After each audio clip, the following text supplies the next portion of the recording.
ABC News' Britt Clennett, who is live in Kyiv. So, Britt, this is revenge. Obviously, an angry Vladimir Putin trying to prove a point, and there you are in Kyiv, which since the Russians' humiliating retreat from the north of Ukraine back in the spring, not as much a target, but now is. How are you doing? What's it like there right now? You know, Terry, it's kind of surreal because although there have been attacks in other parts of the country, in Kyiv, life has been relatively normal. So it was quite a shock. And I think many residents here in Kyiv feel the same way. You know, we woke up to the sound of several loud bangs just after 8 a.m., smoke rising from the city center behind me, then repeated strikes after that. People on the streets clearing out then. Like most people in the city, we went down into the bunker of our hotel. Others took cover in the city's subway. Those first waves of strikes happening during rush hour, Terry, on Monday morning. Hundreds of people commuting to work or, you know, dropping their kids off at school. So that's what makes this so chilling and full of terror, to be honest. And that's the point, no question. So how much damage did they do? People, we've heard 11 killed, dozens injured. What does it look like? What does the effect of these attacks look like there? That's right, and at least 60 that we know of are dead across the country, six dead and dozens injured in Kyiv alone. But, you know, it's important to remember this was a wave of explosions causing death and destruction, not just here in Kyiv, but all across this huge country, from Lviv in the west to Odessa in the south. So again, as you say, this is meant to deliver a strong message.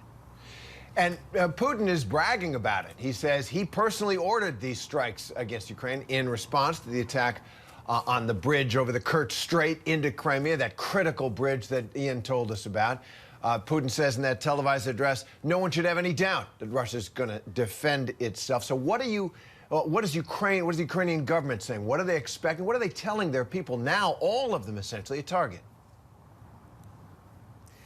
Right. Well, you know, it's meant to have economic consequences. It's meant to kind of cripple the country, especially as it gets colder here and the winter months approach. You know, these were attacks not just on infrastructure, though, but also on civilian areas. And there's this idea that, you know, Ukraine is also feeling quite united. The people that we spoke to at the scene of these strikes really wanted to make that point, that this is uniting the country and is only going to make them stronger. You know, Terry, I was at a park before and there was a huge crater in the ground, and you just walk a couple of steps and there's a playground. You know, it's meant to be a place of joy. It's not a strategic target. This was a civilian area, and that's what also makes it so chilling and so heartbreaking. That is the Russian way of war, as the Chechens and many others can testify to. But I want to, looking ahead now, the Ukrainians have had some significant successes on the battlefield, but they're taking huge losses too. How long do you think the Ukrainian government, the Ukrainian people can and will continue their fight against what Russia's done? Because Putin's talking about he wants talks. Talk seems quite elusive at the moment, especially after what's happened today, Terry. You know, the Ukrainians have had momentum on their side, as we've seen in the south and in the east, and they have had morale reasonably high as well, while Russia has suffered these crushing losses. But, you know, Ukraine is asking for more weapons. They want more air defense, more missiles. They want to close the sky. And they will say that the attacks today here in Kyiv prove that they need it. You know, 80 missiles headed towards Ukraine today, and about half of them were intercepted. And Ukraine's defense minister says Russian attacks will not deter Ukrainians from the fight. But let's be clear, this is an escalation. It gets more difficult, Terry, to see a pathway out of this. Absolutely. And as Russia escalates, Ukraine, as you point out, will be looking to the West for similar weapons or weapons that can defend against that escalation. And that does get more dangerous, no question about it. Britt Clennett, thank you very much. Stay safe there. Appreciate your reporting.